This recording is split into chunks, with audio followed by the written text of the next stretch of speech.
Alright, welcome back to the channel everyone.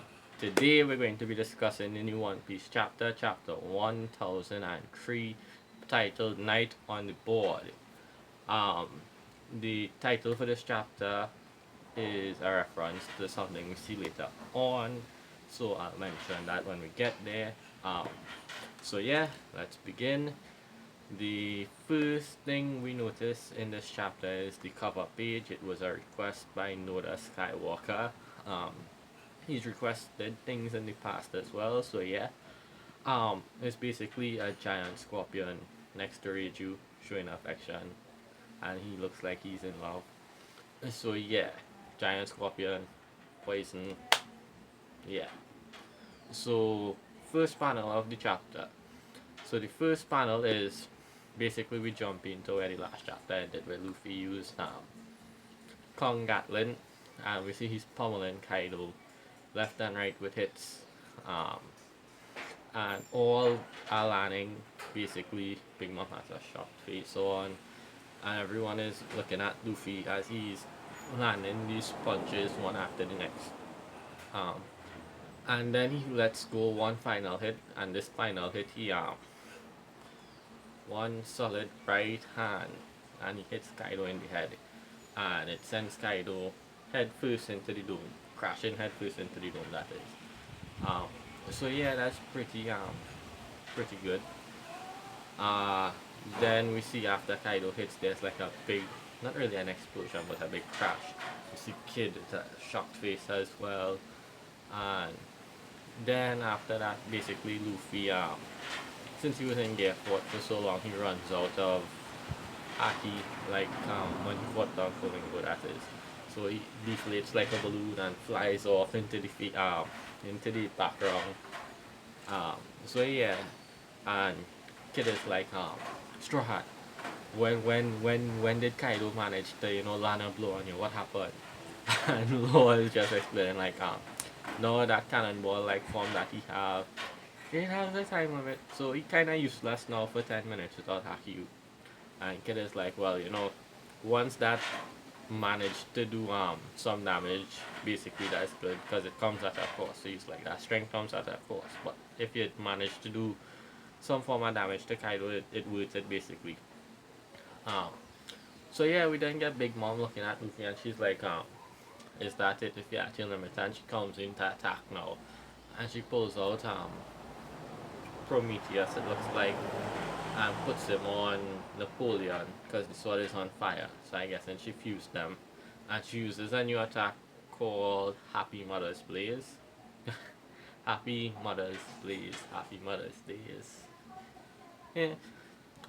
But yeah, here comes Zoro to the rescue now. So he saves Luffy, grabs him, and jumps out of the way. And next we see Kid and Killer speaking, and Kid is like, Kaido's down, let's keep pressuring him, don't give up, just let's do an onslaught on him. So they decide to go after him. However, when they decide to go after him, we see Kaido getting up. He's rising from the smoke after his head was bashed from Luffy previously. Um, so yeah, next we see Law do something that nobody did yet, which is Law used his shambles basically and got up on Big Mom and used counter shock on her and hit her, but it looks like it did zero damage on her. Then again, she's a tank, so she's been a tank because I think she blocked Luffy's Gear Fort attack in Whole Cake Island as well without any sign of damage. So basically, Law just attacks out counter shock and it does zilch.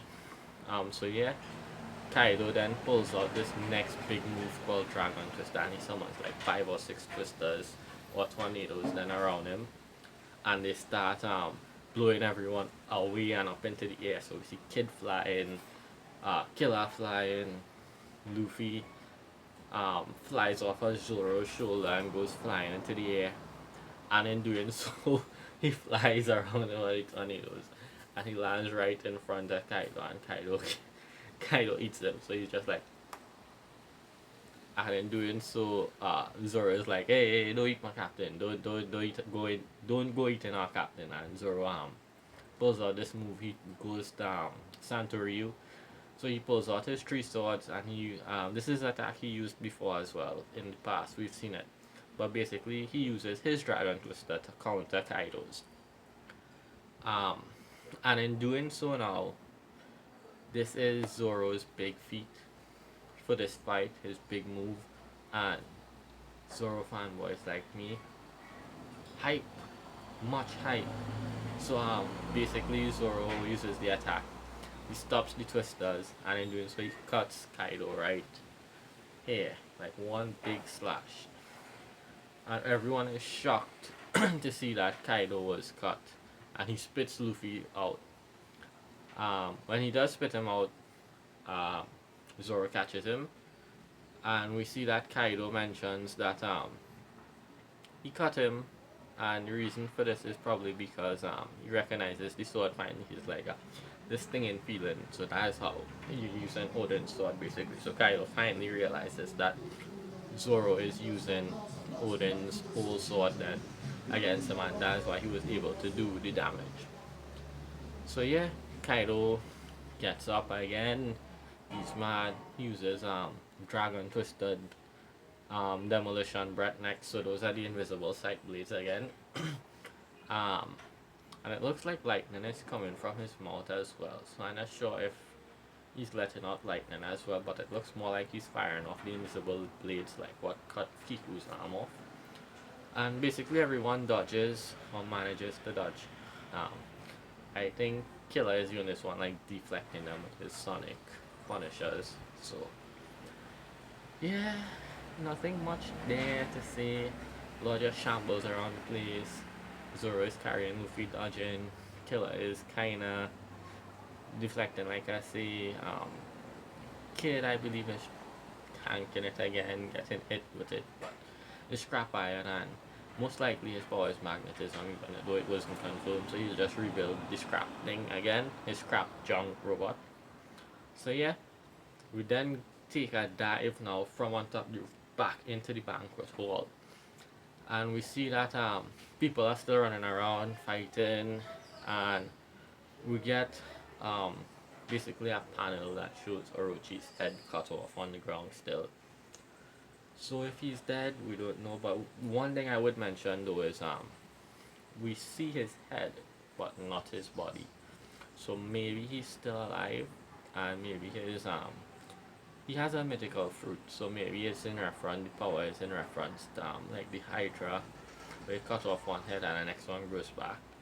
So we'll see, I guess. But we see his head, and we see a shogi board now, and we see on the shogi board basically that it's the CP0 agents playing a game of shogi on the board. So we get finally introduced to, we saw them earlier on, but now we officially get like introduced to them in this chapter. So there's three of them. There's one with a mask and a hat that is like a straw, it looks like a straw hat, but it's probably not. And he has one white eye and one black one, and a polka dot scarf, sorry. And he's drinking tea. And then there's the two others who are playing the game of shogi on the board. One has kind of like a sunflower flower petal like thing around his neck. And there's a tall one with, I believe it looks like a staff he has in his hand. And basically they're playing the game of shogi, and they're using the shogi board to symbolize the battle that's going on. And this again is in reference, like I said earlier, this is a reference to the chapter title, or the title is a reference to this boat. Yeah. And basically they're mentioning that the samurai have 5,400 men, and Kaido's army has 30,000. However, the samurai managed to lose only 400, whereas Kaido lost 3,000. And they're mentioning that, basically samurai was smart to use this surprise attack to get the jump on them, because if it was like a head-on battle, the samurai would have lost. So yeah, we see a panel next with Beppo and Sachi and Penguin fighting, and Beppo is in his crane style with the kick. I still want to see Beppo go so long though. We need to see that order. We need it. So yeah, So back again, we see the shogi board, and the shogi board basically they give us numbers underneath it for the representation, and there's like the 5 pieces of the white is representing the 5,000, and 27 pieces in black 2,700. So basically they're showing us that they are playing a game of shogi, but basically they're using the pieces as like a war board, like in war rooms back in the day, how people would simulate battles with the little pieces on the board. So they're doing that with the shogi board basically, and playing it out. We then get like a glimpse, I guess, of all the different straw hats and their battles that are currently going on. So we see Frankie and Sasaki. We see Sanji, sorry. Um, we see Usopp is not mumbling anymore. He's back up, and him and Nami are with Otama doing something still. We see Ulti. I guess she's chasing them still. We see Jinbei fighting. Um, and we see Momo. Um, Momonosuke. We see Shinobu and we see Yamato. My thing is, this panel shows all the straw hats, right? And Yamato is included, so Yamato for Nakama, maybe, hopefully. I know people want Carrot, but maybe we could have both. I don't know. But yeah. And then the CP0 agent guy, he looks like he's the leader. The one with the kind of straw hat and the scarf and the black and white eye. And he's like, he hopes the pirates do him a favor and take each other out. Basically, that's what he's saying. Um, because they mentioned that if two young people were to fall in this battle, then it would change the world drastically. There would be big changes because I guess nobody would know how to deal with it. Because remember, the four young uncles keep the season balance in essence. So yeah, we now cut back after all this. We cut back on top to the roof, and the final panel is we see dust and debris in the air, smoke after the big attack. Kid looks tired. Luffy's half dead, looking with droopy eyes, like, and Law, and they see Kaido coming out of the smoke, and Kid is like, why does Kaido look like this? Luffy's like, Kaido, like, and Law's like, this is his hybrid form. And we see his hand holding his Kanambo, but that's it. So he has like his scales on his fingers and long nails, and then he comes out, but we see his silhouette then. We don't see him. We see his silhouette next, because you know Oda loves his silhouettes. So we see his silhouette in the smoke, and he's like, this is fun. And Big Mom is like, I was just thinking the same Kaido. Mama, mama, mama. And she's laughing on top of Zeus. There's some fire behind her, so I'm guessing she still has Prometheus fused or on Napoleon, and the chapter ends with that big scene. So the MVP of this chapter, the MVP, is that we have no break next week. So hopefully next week we see Kaido's hybrid. Or they could troll us and just jump back to fights around here. I mean, we do want to see, but we kind of want to see this hybrid because we've been waiting. So yeah, um, it was a good chapter. A lot different things taking place all over the battlefield now, as we could see. Um, the latest SBS came out this week, gone. So like I think sometime between Wednesday or Thursday, and we actually found out in the SBS the name of Kaido's devil fruit officially. Because before we got mentioned that it was just the fish fruit. Um, so yeah, in the SBS, it was basically Oda saying what if the Straw Hats who don't have devil fruits had devil fruits, what it would be. And he mentioned that if Zoro had to have a fruit, he would have Kaido's fruit, which is the fish fruit model Seiryu. And the Seiryu is basically in Japanese myth, Asian myth, there's four guardians for the country. There's the blue jade dragon. No, not jade, but blue white azure dragon, I believe. The black tortoise, the red phoenix, and something else. The white tiger, I believe. Um, I'll throw up an image of it. But basically, that is the reference to Kaido's fruit, where it's from the lore from it. Then, so yeah, he has a dragon fruit basically. Even though it's a fish fruit, well, classified as a fish fruit, it is a dragon. So sadly there's no magic half story where he was a fish and he swam up a waterfall and over the gate, and there's none of that. He's actually a dragon. So hopefully we get more on that as well. But before we end, I'll just throw out from the SBS, if you haven't read it yet, the devil fruits that Oda said each one would have. So basically, he said Zoro would have Kaido's fruit, and more so he would want Zoro's sword to have it, not Zoro. Nami would have Enel's or Eneru's Goro no Mi, which is the lightning fruit. Lightning, she controls weather, so could fit. Um, Usopp would have Flamenco's. Flamenco is one of the commanders from Whitebeard, the guy who had the pockets on his chin and he pulled out the hammer during the Marineford War. Usopp would have that, so he could store all his weapons and stuff in these pockets.